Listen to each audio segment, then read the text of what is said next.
वडगावपान येथील तथाकथित भोंदूबाबा राजेंद्र बापू गडगेच्या अडचणीत वाढ झाली आहे. संगमनेर न्यायालयाने गुरुवारी तारीख 23ला झालेल्या सुनावणीदरम्यान गडगेच्या पोलीस कोठडीत आणखी 4 दिवसांची वाढ केली आहे. याबाबत अंधश्रद्धा निर्मूलन समितीच्या राज्य सचिव व तक्रारकर्त्या ॲडव्होकेट रंजना गवांदे यांनी माहिती देताना सांगितले की गडगेच्या आर्थिक व्यवहारांसंबंधी पंचनाम्यात काही नोंदी मिळाल्या असून त्यासंदर्भात तपास होणे गरजेचे आहे. यासाठी पोलीस कोठडी मिळावी असा युक्तिवाद न्यायालयासमोर मांडण्यात आला होता. तसेच या प्रकरणातील इतर 3 आरोपी अद्याप फरार असून आरोपी क्रमांक 4 डॉक्टर मोहन पुरी हा या प्रकरणाचा कथित सूत्रधार असल्याचे नमूद करण्यात आले. आरोपींमधील परस्पर संबंधांचे पुरावे समोर येण्यासाठी तसेच फरार आरोपींचा ताबा मिळवण्यासाठी पोलीस कोठडीची गरज असल्याचेही सांगण्यात आले.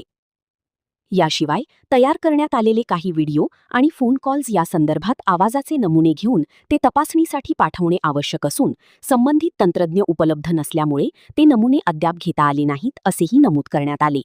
या सर्व बाबींचा विचार करून माननीय न्यायालयाने 4 दिवसांची पोलीस कोठडी मंजूर केल्याचे ॲडव्होकेट रंजना गवांदे यांनी स्पष्ट केले.